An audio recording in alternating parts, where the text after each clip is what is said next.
Bon, j'ai envie de vous taquiner un petit peu, les amis, et en particulier toi, Julien, parce que, en fait, est-ce que l'agent immobilier traditionnel, et bien c'est peut-être un peu le problème, ne fait pas plaisir à son vendeur en termes de prix? C'est-à-dire que la plupart des propriétaires croient qu'ils ont Versailles, et l'agent immobilier, pour prendre le mandat, on va dire les choses telles qu'elles sont, hein, va en quelque sorte dire, bah oui, effectivement, votre bien vaut ce prix-là, alors qu'il sait pertinemment que c'est 30% en dessous. Alors déjà, ce qu'il faut savoir, c'est que prendre un mandat n'est pas vendre le mandat et qu'aujourd'hui, nous sommes rémunérés uniquement à la vente. Prendre un mandat coûte beaucoup d'argent si on fait bien son travail.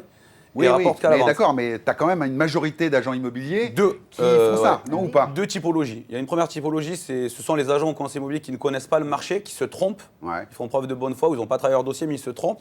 Et il y a ceux qui, et ça c'est plus dérangeant, ont une méthode commerciale de récupérer un bien à la hausse. De dire après au vendeur, quelques temps après, que le marché a baissé pour converger sur le prix. Mais ça, c'est duper son client. Voilà. Et pour le coup, ça n'est que mon avis, mais c'est quelque chose qui, encore une fois, qui donne une mauvaise image de notre profession. Comment on fait quand on est propriétaire pour pas se laisser bercer par les sirènes d'un agent immobilier un peu, je dirais, conciliant, pour être gentil, hein. Pascal? Normalement, dans le dossier d'estimation qu'un agent immobilier sérieux est censé donner à son client, il y a déjà plusieurs méthodes de calcul qui permettent d'avoir plusieurs rapprochements et d'arriver à une valeur médiane du prix du marché. Donc ça permet déjà d'avoir plusieurs pistes sur la valorisation. Je vais poser la question de la question qui tue. Laurent, j'ai un propriétaire qui vient te voir et qui te dit, voilà, je voudrais bien vous confier la vente de mon bien.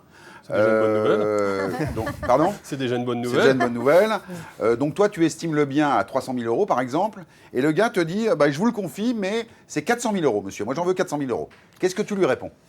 Eh ben, chez nous, en tout cas, il n'y aura pas 10 000 solutions. La seule, c'est effectivement de lui faire entendre le prix marché. D'accord? Puisque comme l'a dit Pascal... Et tu lui dis quoi? Tu prends le mandat ou tu prends pas le mandat? Bah, nous, dans notre configuration, on ne prendra pas le mandat. On le laissera effectivement vendre son bien, soit entre particuliers ou soit via une agence par une personne non formée ou qui voudrait rentrer un mandat pour le rentrer dans son agence. Mais en tout cas, ce n'est pas une pratique. Pourquoi, en fait? Tout simplement parce qu'en fait, que va faire le client? Si en plus on a 100 000 euros d'écart, bah, c'est ce qu'on appelle sur le marché, il va griller son bien. C'est ça. Donc il va être vu, revu, et au final, les 300 000 euros que j'aurais pu lui estimer au départ, peut-être qu'il va le vendre 250 000. C'est ça. Donc à un moment donné, je ne vais pas lui rendre service, je ne vais pas être reconnu comme un bon professionnel. C'est ça. Et quelque part, il va pas avancer. Et Julien, toi qui connais bien ces méthodes-là, effectivement, on a aussi, je prends le mandat, je le mets au frigo, on va dire ça comme ça, et puis j'attends que le propriétaire se lasse et au bout de 3 mois, je lui dis, bah, vous voyez, c'est un peu, j'ai plus pas de visite, il faut baisser le prix. Et là, la bonne nouvelle, c'est qu'il fera appel à un vrai confrère qui n'aura pas fait de frigo, qui aura travaillé. Aujourd'hui, clairement, quand un client te donne un mandat, c'est qu'il a confiance en toi. À partir du moment où tu ne le suis pas toutes les semaines, il y a une perte de confiance. Et le pic de la perte de confiance, c'est quand tu es démandaté. Et il y a derrière, aujourd'hui, c'est beaucoup plus concurrentiel. Donc, tu as tous les autres agents ou conseillers qui vont faire du conseil off auprès du vendeur, donc donner des conseils, vous devriez faire ci, ça, ce que tu ne fais pas, et donc il n'y a pas de frigo, en fait, tu es démandaté et tu perds le mandat. Pascal, les secrets, le travail de l'ombre de l'agent immobilier, alors qu'est-ce qu'il y a d'autre? Alors toute la partie qui n'est pas visible par le mandant, effectivement c'est un travail comme c'est toutes les semaines, il faut les suivre pour leur expliquer ce qu'on fait. C'est déjà je l'ai expliqué tout à l'heure, la bonne estimation au prix du marché. Deuxièmement, effectivement, c'est mettre en place une stratégie commerciale et de communication efficiente.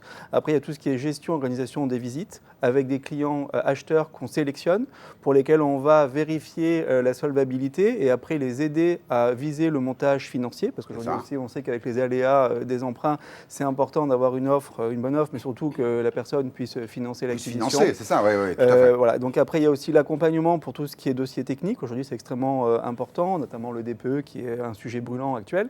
Il y a également tout ce qui est analyse urbanistique, si jamais c'est une maison ou en copropriété, les différentes procédures qu'il peut y avoir pour pouvoir les expliquer à l'acquéreur.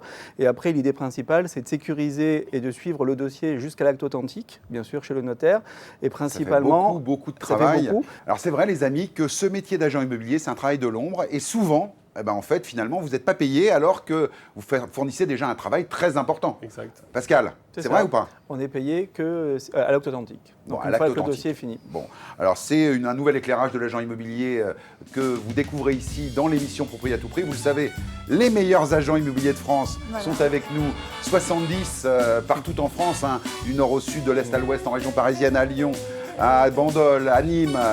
On a bien sûr des exclusivités en veux-tu, en voilà. On se retrouve, les amis, pour d'autres exclusivités dès demain. C'est tous les jours, du lundi au vendredi, pour des belles exclusivités, des beaux agents immobiliers, des belles chroniques, des bons conseils. Je Je vous embrasse et à demain. Ciao, salut. Au revoir.